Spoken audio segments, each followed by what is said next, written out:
Chancellor అంటే ఒకసారి ఒక వ్యక్తి వైస్ ఛాన్సలర్ అయితే there is a respect for them. వాళ్ళకు స్టేట్ క్యాబినెట్ మంత్రి కంటే కూడా ఎక్కువ గౌరవం ఉంటుంది. ఉపకులపతి, హానరబుల్ వైస్ ఛాన్సలర్ అంటారు.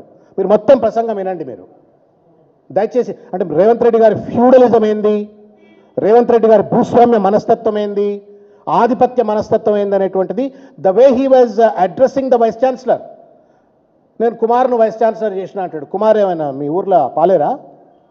Is a scholar, is a great scholar, internationally acclaimed scholar. నేను కుమార్ను నోరు తెరిచి ఒక్కసారన్నా గౌరవనీయ వైస్ ఛాన్సలర్ గారు అనలేదండి. నేను కుమార్ను చేసిన, కుమార్ని ఇది చేసిన, కుమార్ని అది చేసిన. ఇదేం భాష అండి? ఇది ఫ్యూడల్ లాంగ్వేజ్, ఇది భూస్వామ్య లాంగ్వేజ్, ఇది దొరల లాంగ్వేజ్, ఇది this is not a democratic language. ఇది ఆయన గిరిజన బిడ్డ కావచ్చు, but is a vice chancellor. మీ ఊరు పాలేరు కాదు, నీ నీ దగ్గర రైతు కూలీ కాదు, నీ కొడంగల్ వ్యాపార క్షేత్రంలో, వ్యవసాయ క్షేత్రంలో ఆయన అట్లాంటివి. శ్రీహరి ఎడమ బుజ్జు, శ్రీహరి మంత్రి గారు, నీ సహచర మంత్రి, క్యాబినెట్ మంత్రి శ్రీహరి గారు నా సహచర మంత్రి వర్యులు అనడానికే నీకు నోరు రావట్లేదు. మళ్ళీ నువ్వు నీ దొరరికం చూపెట్టుకుంటా మందిని దొరలు చదువుకొనియరు అది ఇదని సొల్లు మాట్లాడుతూ ఉంటుంది. You are not able to respect your own colleagues.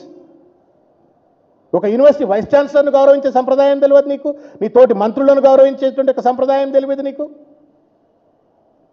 నువ్వు పెద్ద సంస్కర్త లెక్క యూనివర్సిటీకి పోయినావు, ఏం మాట్లాడినావో మీ ఆత్మవిమర్శ చేసుకోవాలని చెప్పి నేను రేవంత్ రెడ్డి గారిని కోరుతా ఉన్నా.